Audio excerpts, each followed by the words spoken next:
Hola, ¿qué tal amigos, seguidores de los Andes, el periodismo digital de Riobamba? Sean todos ustedes bienvenidos a esta cita informativa denominada Agenda Empresarial, donde todos los empresarios y principalmente quienes colaboran, quienes han estado con nosotros en el staff de auspiciantes, tienen la oportunidad para poder ofrecer, demostrar, explicar cuáles son los productos y servicios que ofrecen en beneficio de la colectividad. Y hoy, como ya les había pronunciado el día miércoles en mi programa Diálogo Abierto, está junto a nosotros Juan Carlos Uzcategui, gerente general de la empresa inmobiliaria de bienes raíces, Juan Carlos Uzcategui Bienes Raíces, con quien vamos a tratar un tema bastante interesantísimo, como es cómo está la situación del sector inmobiliario en la provincia de Chimborazo, cuál es la importancia, porque si bien es cierto, por época de pandemia, como que de pronto este sector se vino a decaer un poco, pero ahora, así gente valiosa, jóvenes emprendedores como Juan Carlos, ha hecho posible que ahora el sector inmobiliario esté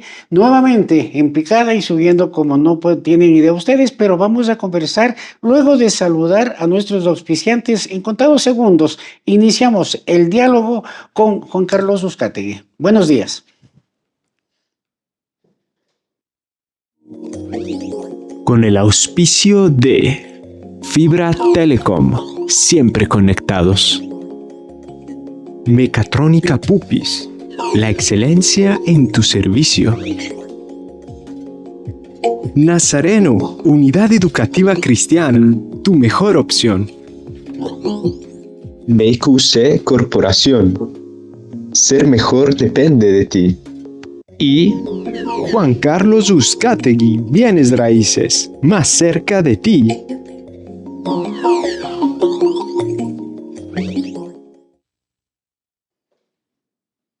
Y ya estamos en el aire, queridos amigos, hoy cuando es sábado 26 de julio del 2025, como siempre, conectados con la mejor información y uno de los lemas importantísimos de nuestros dos programas, siempre informando buenas noticias. Pero ya está junto a nosotros Juan Carlos Uzcategui, que quisiéramos darle las palabras de bienvenida, así como también quisiéramos escucharle sus palabras iniciales en este programa que miles de televidentes nos están este rato mirando. Buenos días, Marcelo. Muchas gracias por permitirme estar en este espacio importante de opinión, de trabajo, pues, y estoy muy gustoso de atender tus preguntas y muchas gracias nuevamente por permitirme estar en este espacio. Y públicamente hay que agradecerte, Juan Carlos, tengo el gusto de conocerte durante muchos años, un joven profesional, bien intencionado, perteneces a una familia, una de las mejores de Riobamba, de pura cepa, y justamente por eso yo me siento complacido y orgulloso de que estés presente hoy en esta mañana para que sirvas de ejemplo para aquellos emprendedores que no se arriesgan a invertir en la ciudad que los vio nacer, y tú eres de esa excepción justamente que lo haces. Pero primero, como siempre, el formato de nuestro programa, quisiera que nos cuentes brevemente quién es Juan Carlos Uzcategui. Bueno, Juan Carlos Uzcategui es un riobambeño. Nací hace 56 años aquí en esta hermosa ciudad de Riobamba. Tengo mi padre Hernán Uzcategui quiteño, mi madre Gracielita Saltos, ella es de San José de Chimbo, de la provincia de Bolívar. Muy orgullosamente soy riobambeño, tengo 3 hermanos, soy felizmente casado, ¿sí?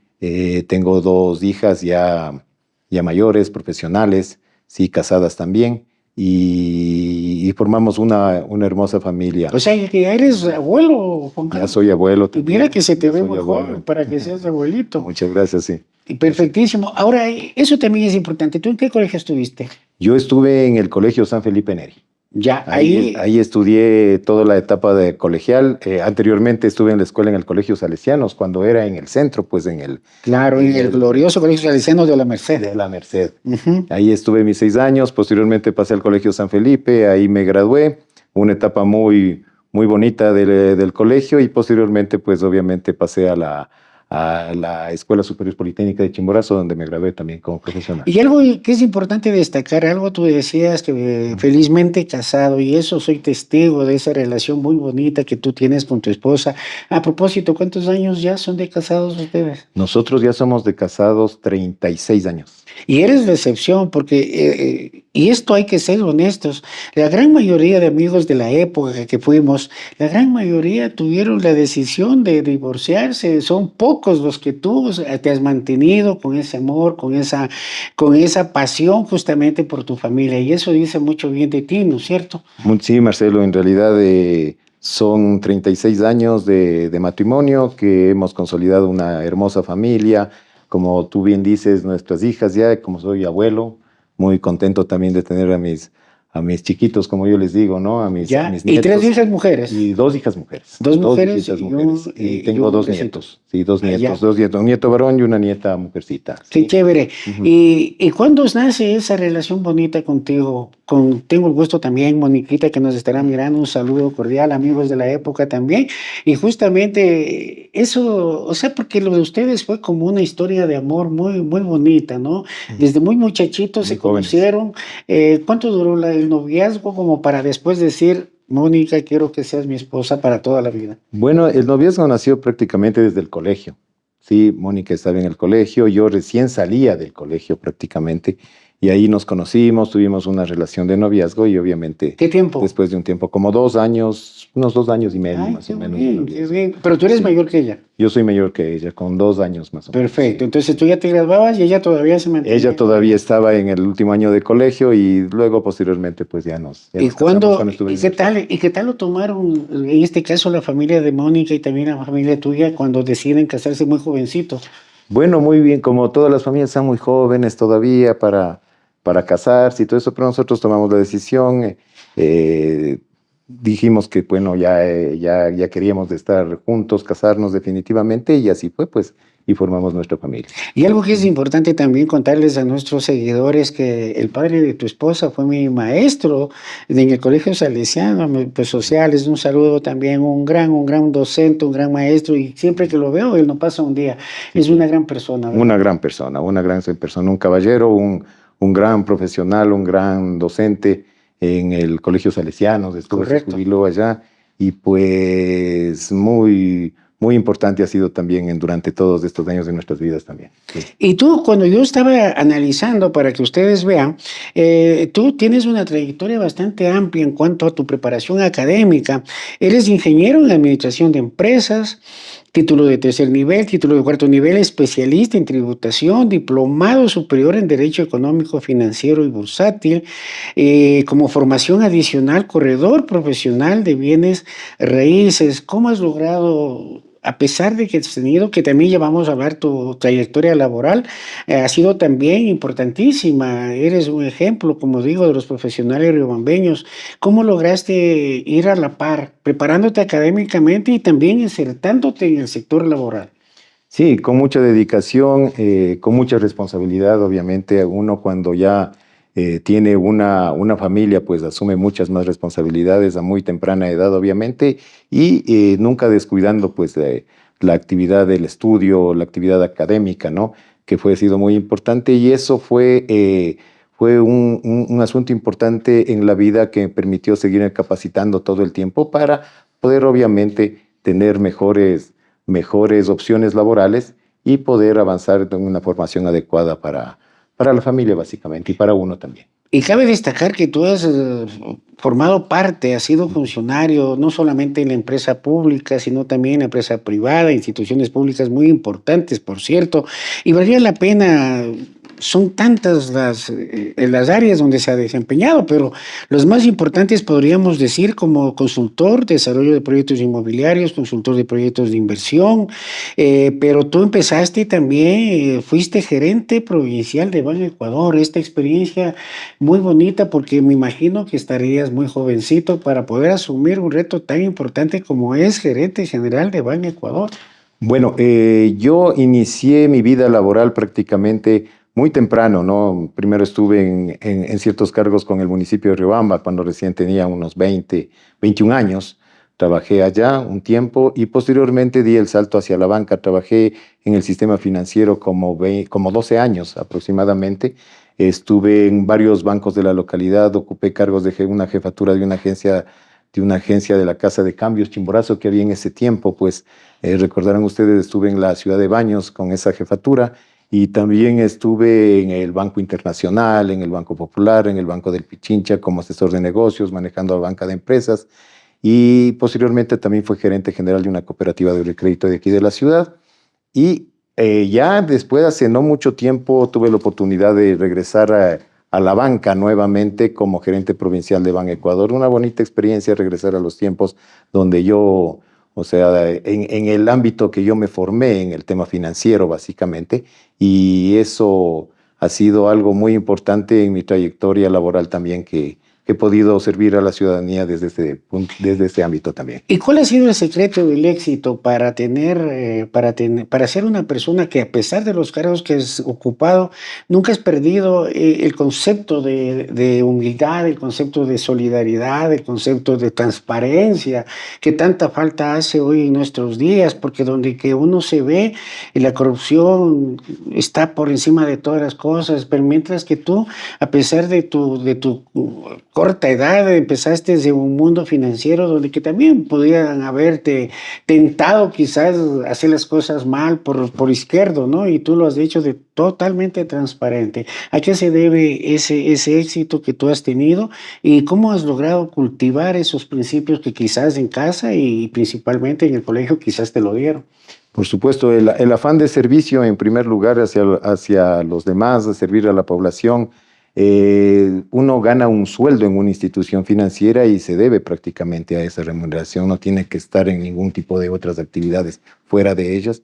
Y lógicamente, pues los principios inculcados desde la casa, ¿no? La formación también que tenemos desde el colegio, el ejemplo mismo de la familia, pues para mí ha sido muy importante y obviamente, pues el mantenerse como de una manera correcta en los cargos que ha desempeñado con altura, eso es lo que me ha permitido, pues, mantenerme en una buena sintonía con las actividades de una manera transparente y correcta. ¿Y tú te sientes quizás afortunado tanto en el aspecto laboral como en el aspecto familiar?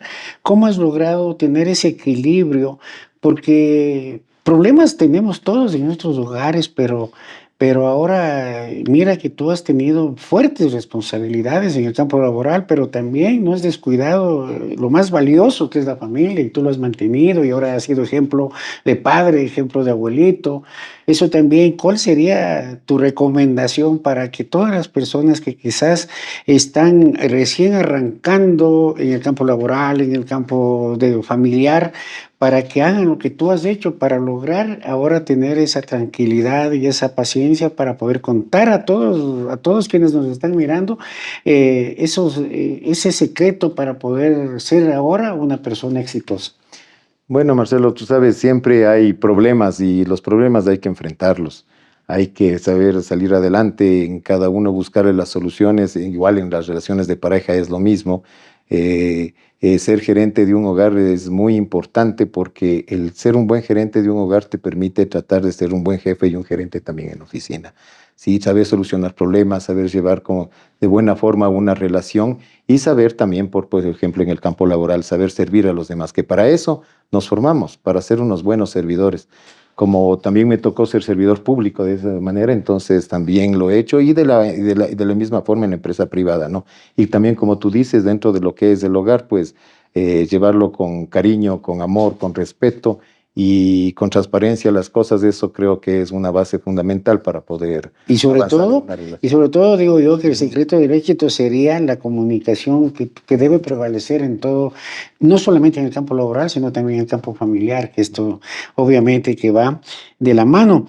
Ahora, tú también tuviste una experiencia de formar parte de la Federación Deportiva de Chimborazo por mucho tiempo, también muy jovencito. ¿Cuál era tu función y en qué departamento, en qué área tú te desenvolvías en esa época? Bueno, yo tuve la oportunidad de formar parte de la dirección financiera de la Federación Deportiva de Chimborazo. Fui director financiero durante algunos años, cerca de 8, casi 10 años en la Y Federación manejar Deportiva de Chimborazo. presupuestos debe ser Manejar bastante presupuestos, delicado sí. y tremendo compromiso. Por supuesto que sí. En ese tiempo, pues, nuestra misión básicamente, como tú dices, manejar todo lo que son los presupuestos asignados para la Federación en ese momento. ¿Quién era en ese momento Designar presidente de la federación? Ernesto Pontón. Ernesto También, Pontón un Veloz. saludo Ernesto, Sí. también tengo el gusto de ser su amigo y esto, pues de alguna manera, ¿qué es lo que yo quisiera que nos cuentes? ¿Cuál es, diríamos, lo más rescatable, lo que lograron ustedes dejar de huella en la Federación Deportiva de Chimborazo? Bueno, hicimos muchas cosas importantes que la ciudadanía las reconoció en su momento, lo están reconociendo también con el pasar de los años. Generamos muchas obras de carácter también civil para la institución y sobre todo se atendió a los deportistas en cada una de las disciplinas, pues permitimos tener muchas disciplinas a las que se les atendió de buena forma. Se manejaba el presupuesto con un POA muy organizado, ¿no? Con un presupuesto muy bien desarrollado y permitió tener deportistas de élite, permitimos tener también entrenadores de calidad para la institución y para los deportistas y el trato fundamental que tenían ellos, ¿no? Que permitieron desarrollarse de buena forma. Eso creo que fue importante. Siempre que uno ha estado en una institución, lo que hemos buscado es dejar una huella importante y que obviamente eso llegue a trascender, no con ningún interés de querer figurar, sino con el interés de que ese servicio sea no reconocido, sino digamos ese servicio haya llegado a cada uno de ellos como se merecen, ¿verdad? Algo que me llamó también la atención dentro de tu currículum, de tu hoja de vida, es que tú fuiste perito del Consejo de la Judicatura hasta el 2010. ¿Qué es ser perito? O sea, en qué consiste esto? Bueno, en el Consejo de la Judicatura en aquel entonces, bueno, hasta ahora es así, uno de acuerdo a la actividad de formación académica que tiene, puede calificarse en diversas áreas. Yo tuve la oportunidad de ser calificado en el tema financiero en el Consejo de la Judicatura, trabajé 10 años dando asistencia en la actividad financiera, sí, a la justicia, pues en el tema de como perito, pues y eso me permitió tener una buena experiencia y conocimiento un poco más de lo que son las leyes, ¿no es cierto? Y poder, otro ámbito más de servicio para la colectividad. Pero para que sea algo más didáctico, un perito, ¿en qué caso interviene? Un perito interviene en el caso en el que el juez lo determina. Por ejemplo, en el tema financiero, una liquidación de costas, una liquidación en algún tema financiero, en temas bancarios, en temas administrativos, en el control, en un sistema de auditoría de ciertas actividades, ¿no es cierto?, que le permitan tener al juez o al magistrado, en este caso, ciertos elementos que le permitan poder sustentar más su criterio al momento de dictar una sentencia. Ahora, después de todo este trajinar que tú has tenido en tu vida, ¿cuándo empiezas a tener ese, como que te llama la atención el sector inmobiliario, todo lo que tiene que ver con bienes raíces? ¿En qué etapa de tu vida le das la importancia y dices, yo quisiera ser corredor de bienes raíces? Bueno, a partir del año 2011, yo una vez estuve revisando los diarios de la localidad y me topé con la noticia de que había cursos de formación en corredores de bienes raíces. En Estados Unidos les llaman, por ejemplo, realtors o los real estates, ¿no? Entonces, me llamó mucho la atención cómo funciona el tema del corretaje, cómo funciona el asunto de la intermediación dentro de lo que es el sistema de inmobiliario. Y pues tomé la oportunidad, dije, bueno, de aquí voy a emprender mi propia actividad de trabajo y voy a incursionar en el tema inmobiliario. El tema inmobiliario se venía desarrollando con mucha fuerza en el país y en Riobamba, digamos, si bien habían algunos corredores, eso se iniciaba de a poco. Tal es el caso que en el curso de corredor de bienes raíces era el único riobambeño que estaba siguiendo en aquella ocasión. ¿Y quién organizaba este tipo de cursos de capacitaciones? Las asociaciones de corredores provinciales. Los organizaba en ese tiempo, lo organizaba también la Asociación de Corredores de Bienes Raíces de Pichincha, de Tungurahua, de Guayas también. Yo me formé... ¿Y dónde realizaste tu curso y qué tiempo tuvo? Yo me formé en la Asociación de Corredores de Bienes Raíces de Tungurahua. ¿Ya? De Tungurahua. ¿Qué tiempo dura esa capacitación? Más o menos unos 6 meses, 6 a 7 meses aproximadamente dura la capacitación. Son varios módulos en los que se tiene. ¿Y les entregan una certificación o Por un supuesto. título? ¿Cómo es? Se obtiene la licencia de corredor profesional de bienes raíces para poder actuar en todo el país. Sí, puedes actuar en cualquier parte del país y también un registro en el Ministerio de la Producción. Está registrado en el Ministerio de Producción, tienes un número de registro correspondiente tanto como corredor como tanto como en el Ministerio de la Producción que permite ejercer la actividad. Pero tú podrías haber emprendido en otra área. ¿Por qué justamente en esto de bienes raíces? Bueno, el desarrollo inmobiliario es una actividad importante dentro de lo que es del país. Y bueno, llama mucho la atención el tema, los enfoques tienen que ser al momento de elegir una actividad, cuál es el ámbito de crecimiento que está teniendo esta actividad. Como en su momento, por ejemplo, ahora está el ámbito del turismo. El turismo está siendo un ámbito muy importante a nivel nacional y y años atrás no se le tomaba la importancia que debe. Es igual el tema inmobiliario. No es que se desarrollaban muchos proyectos en la localidad. Actualmente ya es un boom el tema inmobiliario, tanto en la ciudad como en el país en general, y obviamente pues se necesita de los servicios de los corredores para que desarrollen esa actividad también. Pero es sorprendente porque quizás tú hubieras tomado la decisión de involucrarte en el sector inmobiliario, pero quizás formando parte de una empresa inmobiliaria. No, ¿por qué se te ocurrió decir, no, Juan Carlos Uzcategui tiene que crear su propia empresa? Es un ámbito de tener prácticamente un negocio propio, emprender en algo propio. Yo soy ingeniero en administración de empresas y dije, bueno, toca tener mi propia empresa. Y poner todos tus conocimientos al servicio de tu propia empresa. Y aplicar lo que se ha venido teniendo la experiencia laboral y académica de muchos años, nos sirve en la actividad empresarial de hoy, porque obviamente el conocimiento en el tema financiero, la oportunidad de haber trabajado en la banca, le permite aplicar actualmente acá en lo que son los créditos para las personas que van a requerir por una vivienda o por un terreno. Digamos que quieren adquirir una deuda a través de una institución financiera, uno le asesora adecuadamente en ese tema, puede manejar tablas de amortización, inclusive para las cuotas de los valores en crédito, conoce esos temas, pues lógicamente, y en el otro aspecto también el tema de las leyes, el asesoramiento legal también que debe ir acompañado en este tema para todo lo que son los documentos necesarios para adquirir un crédito, para poder hacer la transferencia de dominio de una propiedad. Obviamente eso ha venido a la capacitación y los conocimientos adquiridos anteriormente permiten aplicar de buena forma y asesorar pues a todos nuestros clientes en esta actividad. Ahora, también tú tienes conocimientos en consultorías de proyectos de inversión, consultor sobre proyectos de prestación institucional nacional e internacional, consultor en desarrollos de proyectos inmobiliarios. Esto también tiene que ver mucho, por ejemplo, ahí tiene que ir de la mano con la arquitectura, con la ingeniería civil, como para detectar que una propiedad va a tener plusvalía, va a tener a la larga una ganancia y todo lo demás. También tú tienes que fijarte en qué te basas para decir o para recomendar a cualquier persona que un bien inmueble vale la pena invertir. Bueno, nuestro ámbito de acción, digamos, y de conocimiento nos permite también hacer avalúos de las propiedades, hacer ciertos proyectos de desarrollo inmobiliario también e inclusive administración de esos proyectos.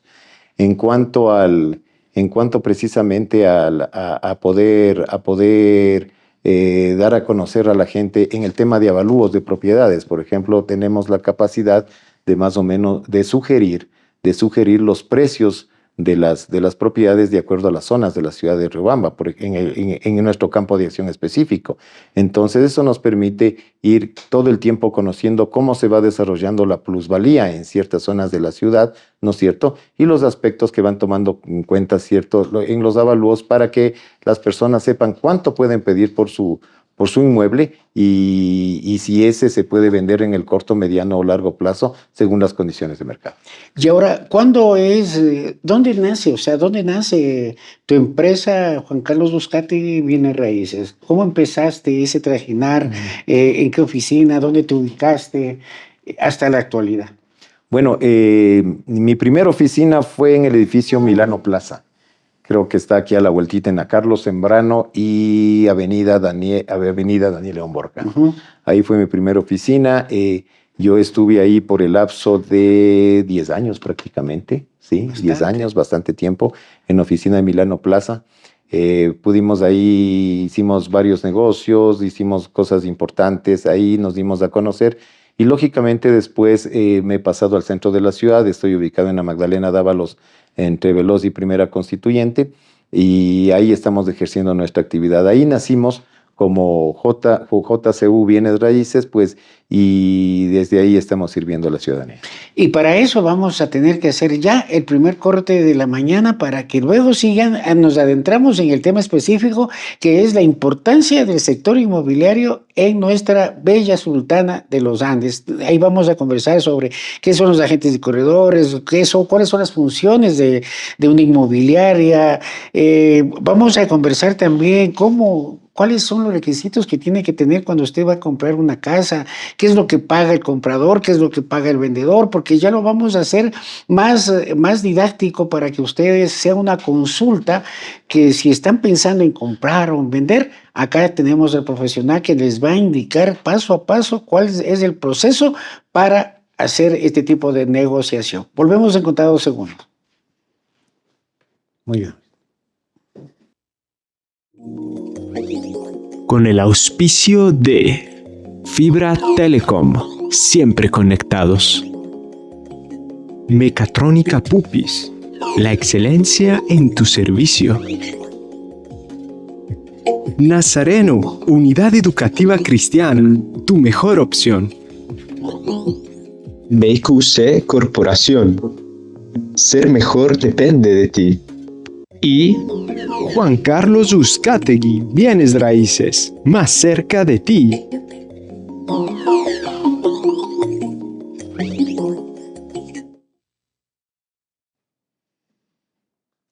Y ya estamos de regreso, queridos amigos. Estamos junto a Juan Carlos Uzcategui, gerente general, justamente lleva su nombre, su empresa inmobiliaria, Juan Carlos Uzcategui, Bienes Raíces, con quienes en la primera parte, para quienes se van conectando de a poco, estábamos narrando cuál ha sido su historia de vida, su ejemplo de vida que quiere dejar a miles de generaciones que ya vendrán después a través de sus hijas, de sus nietos y todo.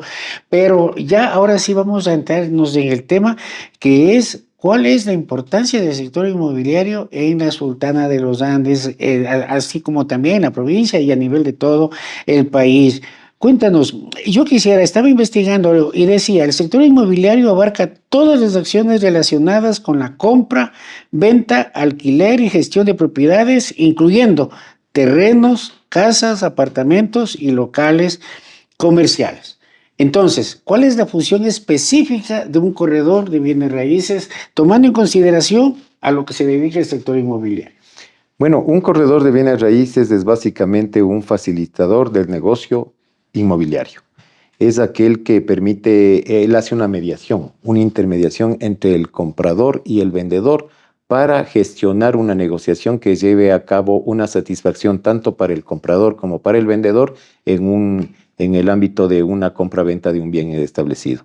Entonces, el corredor es aquel que asesora, que lleva a efecto una negociación y el que ejecuta la compra-venta mediante su asesoría técnica y legal para que eso se lleve a cabo de la mejor forma. Entonces, ¿cuál es la característica para que una empresa sea considerada como inmobiliaria? Bueno, básicamente es precisamente contar con los permisos necesarios en el caso del corretaje, contar con los registros suficientes en cuanto a la licencia para poder ejercer la actividad, pues, ¿no? ¿Y cuál es el órgano regulador que les supervigila a ustedes?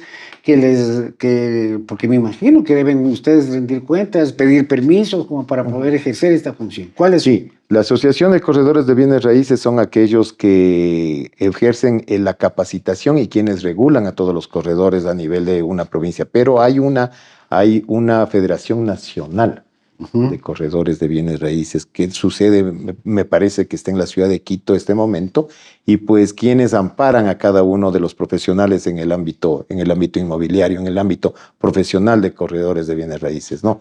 Entonces ellos son los que se encargan pues de de regular, de ver sus miembros y obviamente pues de mantenerlos agremiados y estar dentro de una actividad legal. Inclusive hay una ley de corredores de bienes raíces. Hay la ley de corredores de bienes Ya, raíces que se pero observa. también hay que ser claros, ¿no? Porque yo he visto y conozco casos de personas que no son corredores de bienes, Ujú. pues raíces, y sin embargo se dedican a la compra y venta de bienes.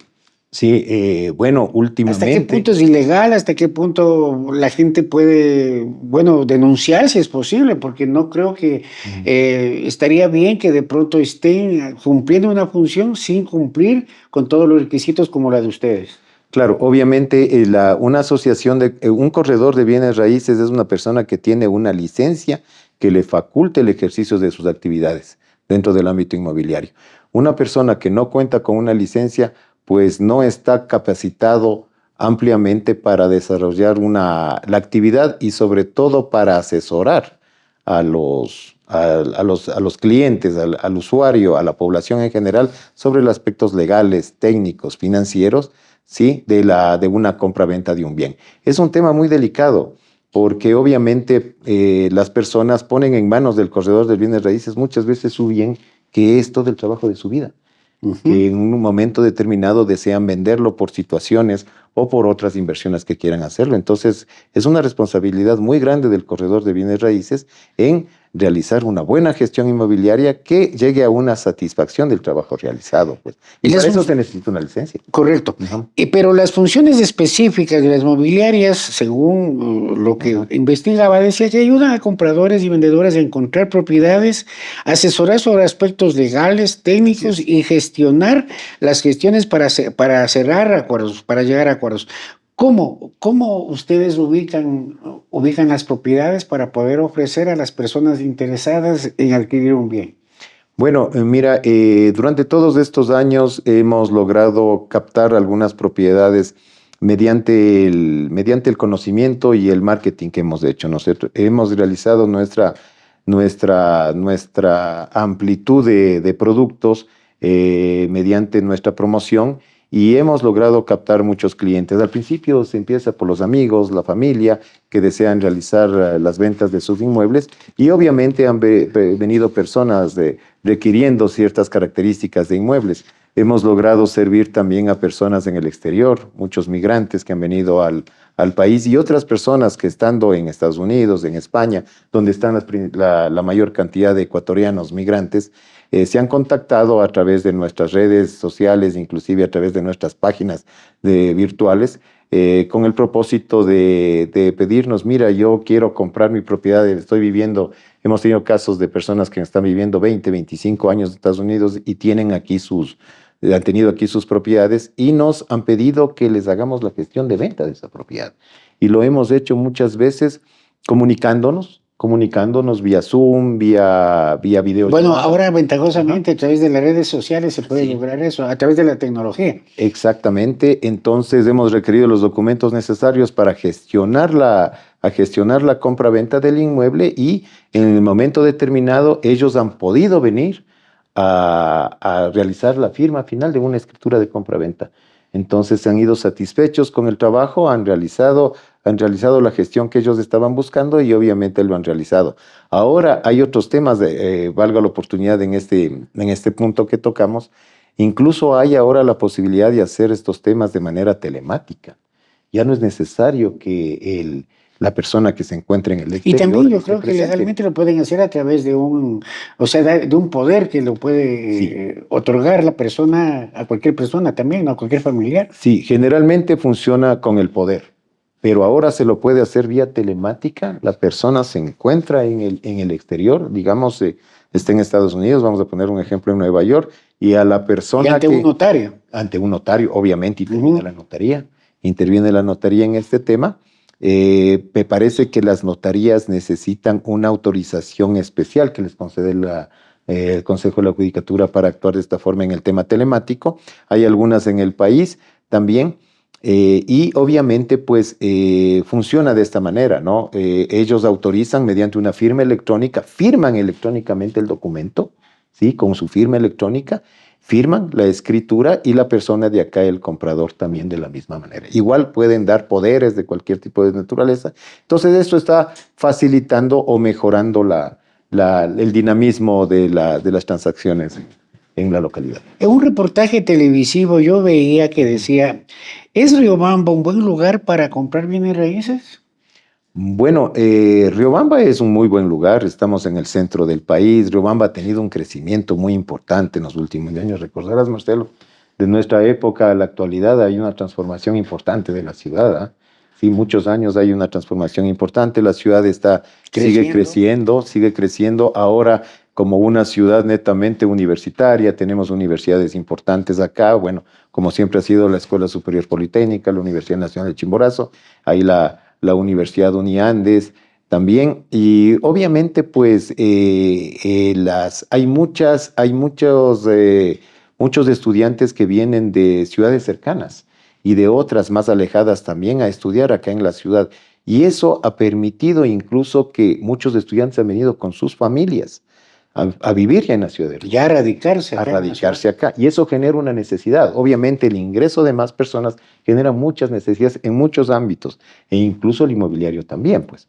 Entonces se ha generado la necesidad de construir nuevos proyectos para satisfacer esa demanda que está existiendo en la ciudad. Y algo decía interesante, decía, pues Riobamba es un lugar ejemplar para la compra de bienes raíces, ya sea que busque una casa de vacaciones, comprar bienes raíces en Riobamba se ha vuelto cada vez más popular, con sus diversos paisajes, viviendas asequibles y una cultura acogedora, razón por la cual la Sultana de los Andes es una de las más elegidas para invertir en bienes raíces. Sí, muy importante, sí, la ciudad sigue, como lo digo, sigue expandiéndose, sigue creciendo, se siguen desarrollando más proyectos y la gente sigue viniendo acá a la ciudad. Entonces, es una ciudad interesante para seguir invirtiendo, para generar proyectos, y obviamente todo eso genera trabajo, que es lo que más necesita la población en general y que es lo que necesitamos todos. Tener más trabajo para seguir desarrollando nuestra ciudad. Ahora, ¿cómo se determina el valor de una propiedad?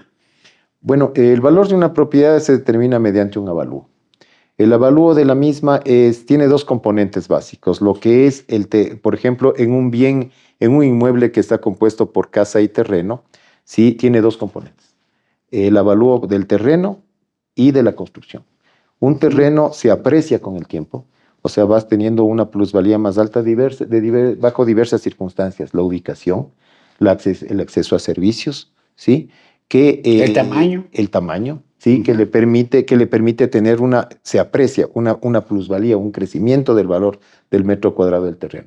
La construcción, en cambio, se va depreciando a un 2% anual. Quiere decir que una propiedad tiene una vida útil de una construcción de unos 50 años. Del 2% estamos hablando del 100% en el que se deprecia una propiedad. Obviamente, si hay la actualización en lo que son acabados, en lo que son características constructivas importantes, puede mantener su precio. Por eso es que es importante las viviendas que se tengan en algún momento que quieran venderlas, irlas actualizando, irlas dándole un buen mantenimiento, porque eso obviamente va a generar que tenga un buen crecimiento dentro de su precio, ¿no?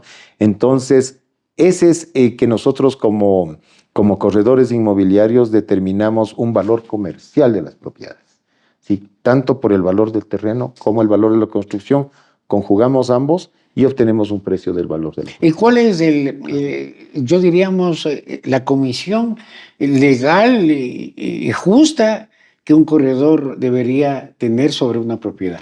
Mira, la ley de corredores de bienes raíces establece el porcentaje que debe recibir el corredor inmobiliario por su trabajo. Pues obviamente es un trabajo ya. Por su gestión de trabajo. Pero ¿cuál es el porcentaje? Sí, hay porcentajes que incluso van desde el 6%.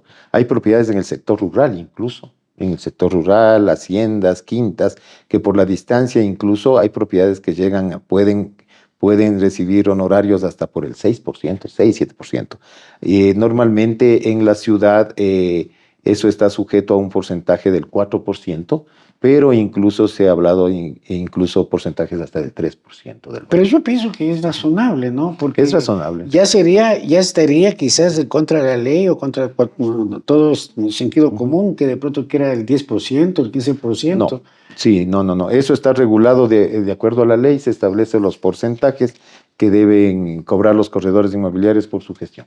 ¿Y cómo clasifican ustedes los bienes inmuebles que para comprar o para vender?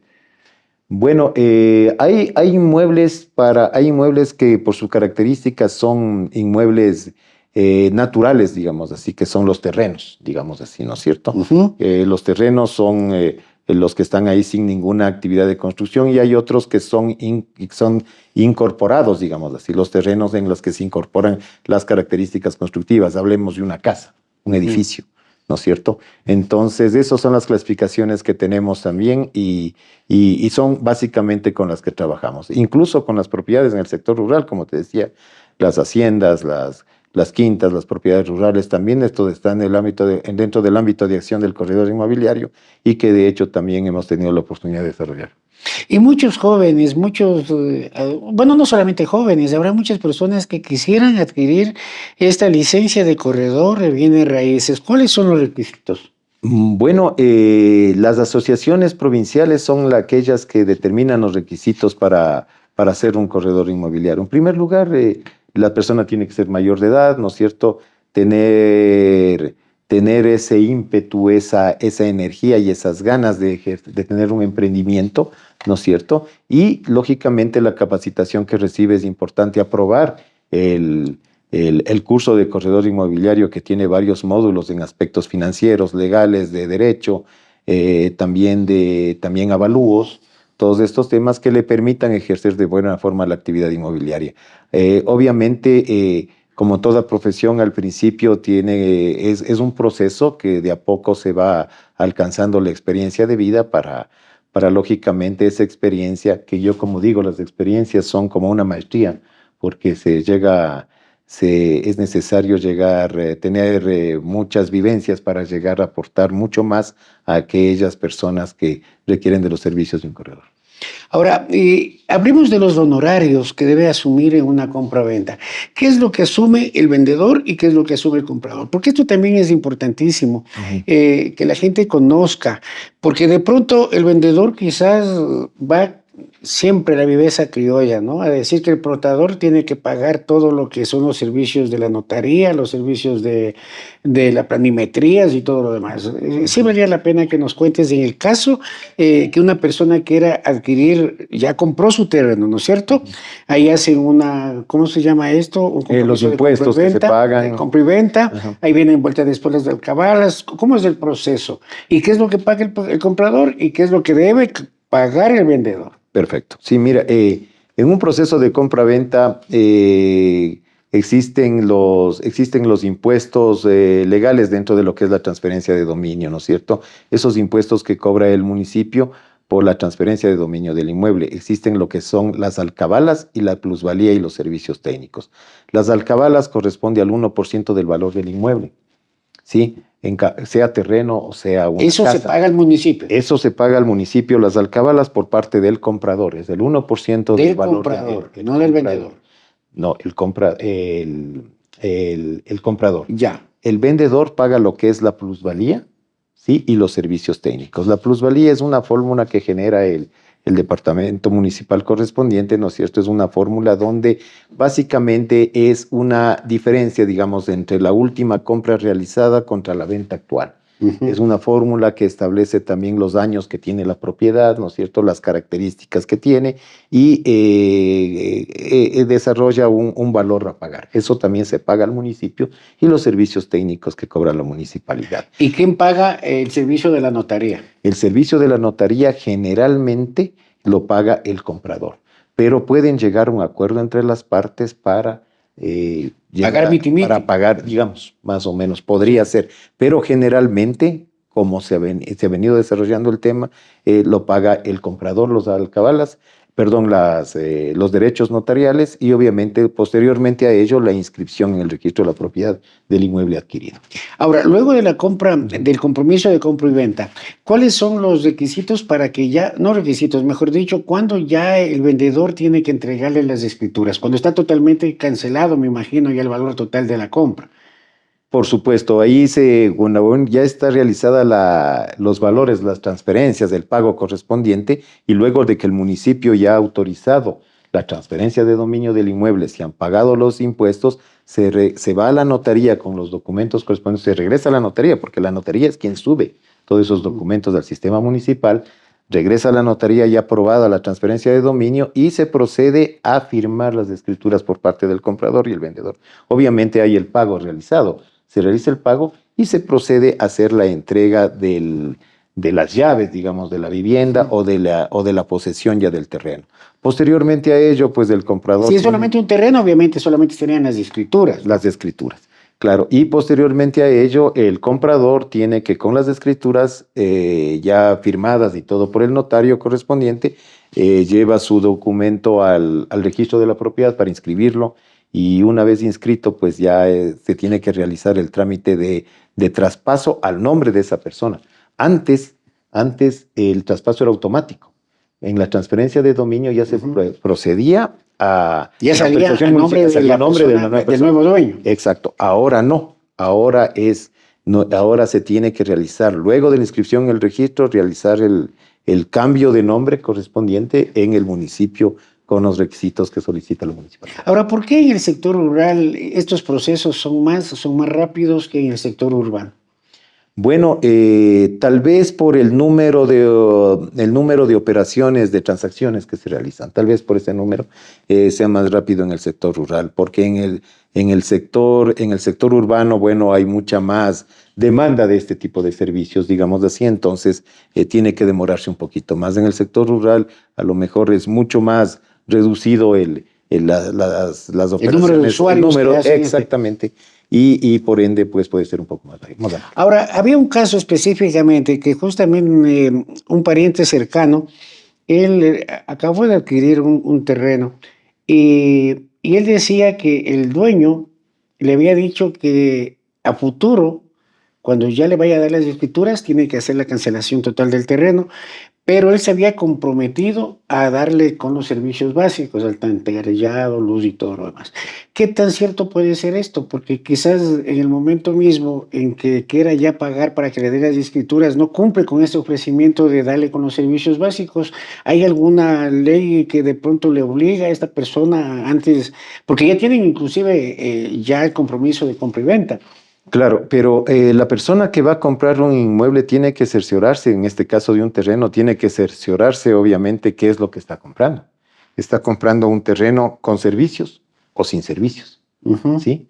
Entonces, al realizar la transacción, está aceptando directamente cómo está el terreno que está comprando. Entonces, eso debería constar en el acta notarial cuando se hace el compromiso de compra-venta. Obviamente hay la posibilidad de acercarse a la municipalidad y verificar que tienen los servicios correspondientes, ¿no es cierto? El área que tiene los servicios del terreno en este caso. En la actualidad están, o sea, no tienen ningún servicio, que a futuro había dicho que él mismo se va a gestionar para poderles entregar las escrituras ya con todos los servicios. Ese compromiso debería cumplirlo la persona que le ha ofrecido de esa forma, pero obviamente la transacción ya está realizada al momento y obviamente es un acuerdo que llegan entre las partes, básicamente, ¿no es cierto? Es un acuerdo que llegan entre las partes, pero obviamente el momento que está comprando un terreno, lo compra con los servicios que tiene, con o sin los servicios que tiene ese momento, y obviamente no es lo mismo tener un precio de un terreno con servicios que sin servicios. Correcto. No es lo mismo, el precio no es igual. Ya. Ahora, otra de las inquietudes que también quisiera, ahora que estás acá presente, esto de las planimetrías y todo, ¿quién asume también el valor? Bueno, la planimetría el vendedor tiene que proporcionar toda la documentación que requiere, en este caso, los requisitos que se requiere la municipalidad para la transferencia de dominio. Uno de ellos es la planimetría. La planimetría tiene que realizarla el vendedor. Tiene que proporcionar la planimetría correspondiente en el programa que solicita el municipio, porque hay que proporcionar el CD, el documento físico firmado por el profesional, en este caso un arquitecto, ¿no es cierto?, para que avale pues las medidas correspondientes que tiene el inmueble, y esas tienen que estar coincidentes o tienen que coincidir con los documentos que está en escritura. que esté en escritura. Bueno, es importante que se conozca que para una transferencia de dominio, los documentos que tienen que coincidir netamente para que pueda existir la transferencia, valga la redundancia, es el certificado de gravámenes, el pago del impuesto predial y el documento que es la escritura.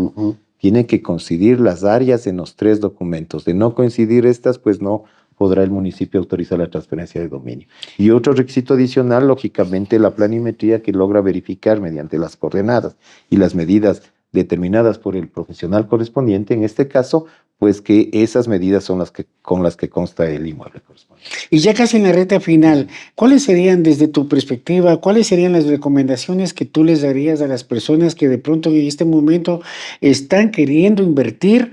O porque hay muchas personas, y tú hablabas al inicio de muchos migrantes que tienen su dinerito y dicen, mejor voy a invertir en terrenos, en comprarme una casa, porque eso a la final va aumentando la plusvalía. No es lo mismo como tener en el banco, que no genera ningún interés alto, y más aún, peor todavía, tener en la casa guardado, con el riesgo de que hasta te lo roben. ¿Cuál sería la recomendación que tú les darías a toda esa gente que quiere invertir en la compra de un terrenito, de una casa a futuro? Bueno, mi recomendación sería básicamente que busquen un corredor inmobiliario, quien les pueda asesorar adecuadamente en qué sector es importante invertir, qué características importantes puedan sugerirle, puedan asesorarle en el ámbito de ubicación, en el tema de las características del inmueble, y sobre todo pueda asesorarles en el tema legal, en el tema financiero, ¿sí?, si es que lo van a hacer con crédito, y que puedan llegar a una feliz satisfacción del inmueble adquirido. Por eso es importante que se asesore con un corredor de bienes raíces legalmente certificado, porque obviamente hay muchas personas que se dedican al tema inmobiliario, al tema de corretaje, pero varias no tienen licencia. Por eso es importante que se pida la licencia, se exija la licencia, y eso les dé la seguridad de que van a tener una asesoría adecuada y que pueden comprar un bien acorde a lo que están buscando.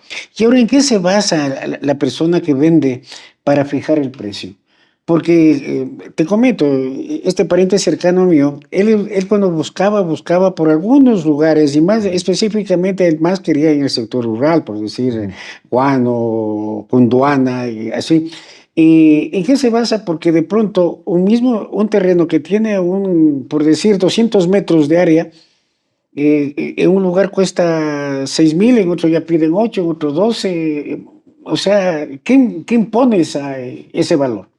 Bueno, los precios de venta de los inmuebles en realidad en muchos sectores, ¿no es cierto?, se fijan por la oferta y la demanda. Se han fijado por la oferta y la demanda. Hay algunos sectores en que la plusvalía ha crecido mucho más. Por ejemplo, donde que hay una vía, en este caso, esos terrenos que ganaron muchísimo con la creación de la Avenida de la República, por decir. Por ejemplo, subieron la plusvalía por el acceso a servicios que tienen, ¿no es cierto? Por la vía que está aperturada. A lo mejor el precio de un bien se fija también, como te decía, por los servicios. Tiene alcantarillado, tiene agua potable, tiene acceso a la energía eléctrica, las vías asfaltadas. También si es que tienen vías asfaltadas, vías adoquinadas, y también, lógicamente, hay ciertos aspectos que también tienen que ver con la oferta y la demanda del inmueble. Hay sectores que tienen mucha más demanda, ¿sí?, y por ende el precio sube. El precio sube. Sí, entonces las fuerzas del mercado. Pero hablando pues numéricamente, el metro de un terreno y el sector urbano, ¿cuál es la cantidad que bordea? Bueno, depende del sector. Depende del sector, depende muchísimo del sector. Hablemos en el sector norte de la ciudad, han oscilado hay terrenos, no hay terrenos aquí en Riobamba que cuesten menos de $150 el metro cuadrado. Wow. ¿Sí? Pero hay sectores que valen 200, 250. ¿Y en el sector rural promedio? En el sector rural, bueno, anteriormente, bueno, en el sector rural se vendía por hectáreas o por cuadras, dependiendo de la zona. El acceso del agua también, que es importante, ¿no es cierto? Hay terrenos que tienen agua. Ya, pero otros cuando que no. cuando ya está subdividida la hectárea, un promedio de cuánto estamos hablando el metro cuadrado. Depende. Hay muchos desarrolladores inmobiliarios que en el sector rural, de una hectárea de terreno, por ejemplo, que normalmente podía valer entre unos 40 a 50 mil dólares, al hacer una subdivisión, obviamente un terreno más pequeño y con ciertos servicios adicionales puede llegar a valer un poco más. Si hablamos que una hectárea son 10,000 metros cuadrados y tenía un precio de 40 mil dólares, ahí fraccionado en terrenos más pequeños puede llegar a tener un valor más alto. Hablemos de el promedio que te digo yo de 200 metros. 200 metros cuadrados. Bueno, para generar unos... es que hay una regulación en la ley por el COTAD, por ejemplo, habla del tema de los tamaños de los terrenos en el sector rural. Ahora no se puede fraccionar por menos de 1,000 metros cuadrados. 1,000 a 1,500 metros cuadrados, un terreno. O sea, tener terrenos de 200 Pero metros. si ya está fraccionado para la venta, ¿en 200 metros? En 200 metros no creo que se den esas autorizaciones. En el sector rural no se pueden dar autorizaciones de 200 metros, solamente desde 1,000 y 1,500 metros dependiendo de la zona. O sea, eso es lo que establece la ley, ¿no es cierto? Entonces, ahí el precio varía, porque no es lo mismo tener un terreno grande, el precio de un terreno de gran tamaño, con un precio de un terreno de menor tamaño. Pero entonces, ¿cómo hacen las urbanizaciones? Bueno, si de pronto no sé. La persona tiene el terreno, lo subdivide y lo vende por lotes. A lo mejor los lotes tienen influencia urbana, no sé qué tipo de actividades puedan generar ahí, pero yo en el sector netamente rural, el fraccionamiento es entre 1,000 y 1,500 metros cuadrados. Correctísimo. Esperamos que de todas las inquietudes que hemos dicho, hemos comentado hoy, hayan servido de mucho para aquellas personas que quieren invertir su dinerito en el sector inmobiliario. Aquí es la mejor oportunidad en Juan Carlos Uzcategui, Bienes Raíces. Aquí tenemos el profesional que valía la pena que nuevamente nos repitas la dirección, el número telefónico, tenemos ya en pantalla, y el horario de atención y todos esos detalles para que ya empiecen a buscarte, porque justamente como tú decías, primero, confiar nuestro dinero en... Primerito, asesorarnos con un corredor de bienes raíces. Segundo, ella será la persona que le determinará si es que está bien o si es que está mal, algún procedimiento que quiera decirlo el vendedor, bajo el asesoramiento de ustedes. ¿Dónde están ubicados? Bueno, nosotros estamos ubicados en la calle Magdalena Dávalos, entre Primera Constituyente y Veloz, en el edificio Servilegal, en el segundo piso, frente a Servientrega, en los altos de donde funciona la aseguradora Sweden. Estamos gustosos de poderle servirle y poder asesorar en sus actividades inmobiliarias con el mayor de los gustos. ¿Cuál es el horario?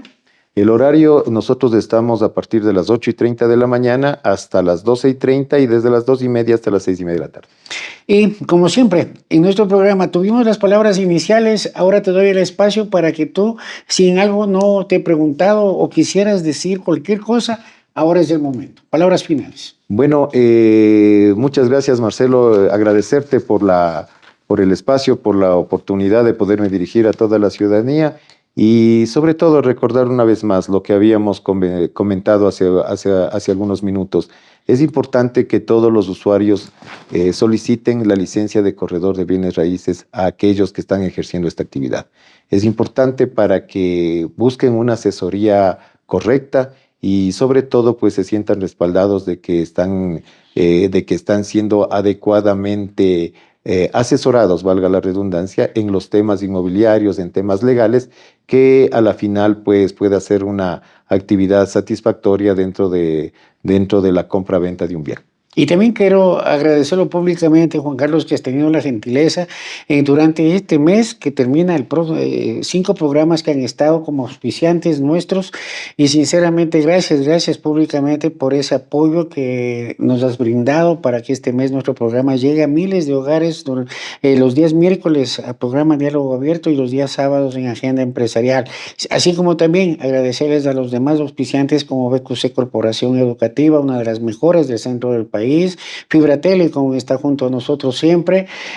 También está Nazareno, institución educativa importantísima de la ciudad de Riobamba, que tiene un plus adicional, que es la única institución educativa cristiana en nuestro medio. Entonces muchos papitos tendrán esa ideología, entonces ahí está la alternativa para que matriculen a sus hijos en la unidad educativa cristiana Nazareno. Y quien quiere invertir en bienes raíces, sin lugar a dudas, el mejor asesoramiento, todo. Ya hemos hablado de la experiencia que tiene nuestro invitado, Juan Carlos Uzcategui, que les brindará toda la información antes de invertir su dinero. No nos queda más que agradecerles, queridos amigos. Miércoles ya tenemos el programa. Vamos a tenerlo como invitado, Juan Carlos Baraca. Él está buscando la reelección para la Casa de la Cultura Núcleo de Chimborazo, con quien vamos a conversar cuáles son sus propuestas, qué es lo que piensa hacer en caso de ser elegido. Si Dios lo permite, el día miércoles a las 19:30 estamos junto a ustedes. Un agradecimiento profundo a nuestro, como siempre digo, a nuestro productor general, pues nuestro querido Antoñito Mujica, quienes habla Marcelo Bastidas, que hacemos lo posible por llegar a vuestros hogares todos los miércoles y todos los días sábados. Muchas gracias, que Dios los bendiga. Hasta siempre. Hacemos la manito, Juan Carlos. Bye bye. Chao. Con el auspicio de Fibra Telecom, siempre conectados. Mecatrónica Pupis, la excelencia en tu servicio. Nazareno, unidad educativa cristiana, tu mejor opción. BQC Corporación. Ser mejor depende de ti. Y Juan Carlos Uzcategui, bienes raíces, más cerca de ti.